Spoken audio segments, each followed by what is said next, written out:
Assalamualaikum warahmatullahi wabarakatuh. Nama saya Nur Melawati dari kelas Hukum Humanitar C. Pada kesempatan kali ini saya ingin memaparkan materi mengenai pelindungan hukum bagi penduduk sipil dalam konflik bersenjata antara Israel dan Palestina ditinjau dari hukum humaniter internasional. Yang pertama-tama yaitu persoalan hukumnya. Baru-baru ini konflik bersenjata di Gaza antara Hamas yaitu Palestina dan Israel ini kembali memanas di tengah bulan suci Ramadan. Serangan-serangan tersebut ini telah menewaskan ratusan orang serta ribuan orang ini mengalami luka-luka dan juga mengungsi akibat rusaknya rumah serta infrastruktur yang mereka miliki. Di Gaza, sebanyak 248 warga Palestina termasuk 66 anak-anak ini meninggal dunia akibat serangan tersebut. Kemudian menurut Kementerian Kesehatan setempat lebih dari 1.900 orang ini luka-luka berat, termasuk 560 anak-anak terluka dalam kejadian tersebut. Di Israel sendiri ini total 12 orang ini meninggal dunia, diantaranya satu anak dan satu remaja meninggal akibat serangan tersebut. Kemudian sebanyak 357 orang ini terluka akibat tembakan roket yang diluncurkan oleh Hamas maupun Israel dalam serangan tersebut. Di tepi barat sendiri total 25 warga Palestina ini termasuk 4 remaja tewas akibat serangan tersebut. Kemudian rumusan masalahnya ini bagaimana perlindungan hukum bagi penduduk sipil dalam konflik bersenjata antara Israel dan Palestina jika ditinjau dari hukum humaniter internasional. Analisisnya itu adalah konflik bersenjata merupakan konflik yang dipenuhi dengan unsur kekerasan dan permusuhan antara pihak-pihak yang bertikai, yang mana eksistensi atau adanya hukum humaniter internasional ini bertujuan untuk menjamin serta melindungi hak-hak bagi warga sipil, hak asasi manusia, serta mencegah adanya perang-perang yang dilakukan secara kejam.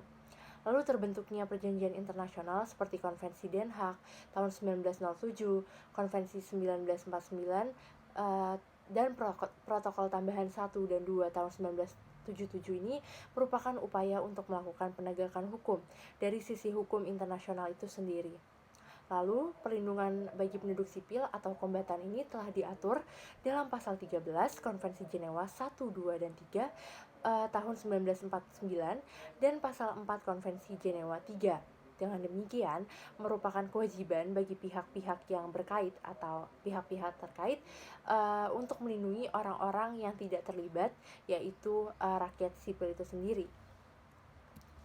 Lalu Konvensi Jenewa ini sebenarnya dibagi menjadi ada empat gitu.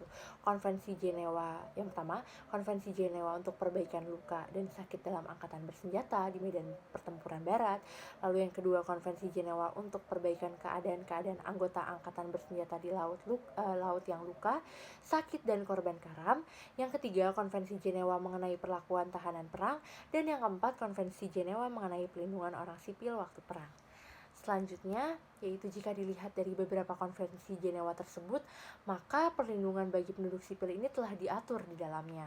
Kemudian tindakan dari Israel maupun Palestina yang menyebabkan banyaknya korban dari penduduk sipil ini atau meninggal dunia maupun luka-luka ini telah bertentangan dengan Konvensi Jenewa tahun 1949. Jika mengulik lebih jauhnya ini, Konvensi Jenewa 1949 ini juga telah mengatur mengenai perlindungan umum dan khusus bagi perlindungan tersebut. Yang pertama, perlindungan umum yaitu bagi penduduk sipil tidak boleh dilakukan secara diskriminatif. Yang kedua, perlindungan khususnya itu bagi penduduk sipil sendiri ini diberikan melalui suatu organisasi yang bersifat sosial seperti Palang Merah Internasional maupun kelompok sukarelawan dalam waktu perang bersenjata tersebut berlangsung.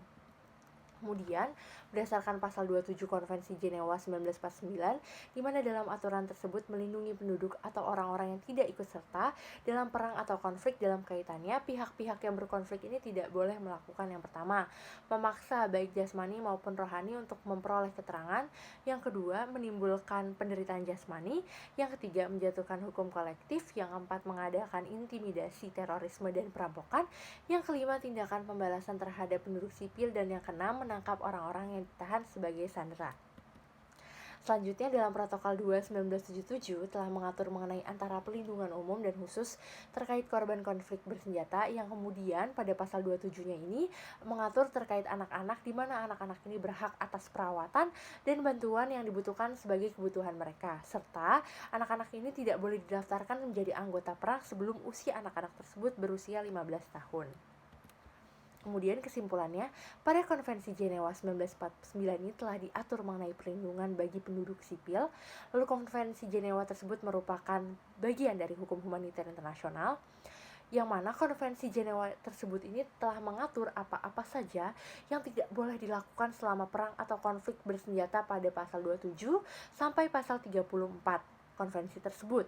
Kemudian kedua belah pihak, yaitu Israel dan Palestina, ini telah melanggar ketentuan dari Konvensi Jenewa tersebut jika dilihat dari banyaknya penduduk sipil yang mengalami kerugian, baik hilangnya nyawa maupun adanya atau timbulnya kerusakan baik tempat tinggal maupun harta benda yang dimiliki.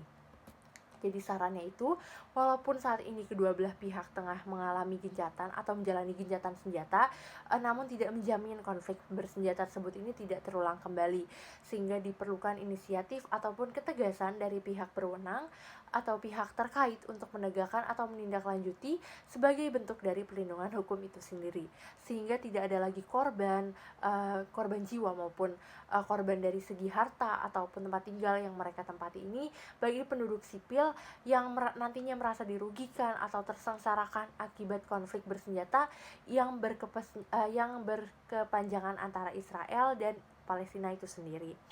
Kurang lebihnya presentasi saya, sekian presentasi dari saya, kurang lebihnya mohon maaf. Wassalamualaikum warahmatullahi wabarakatuh. Terima kasih, sekian.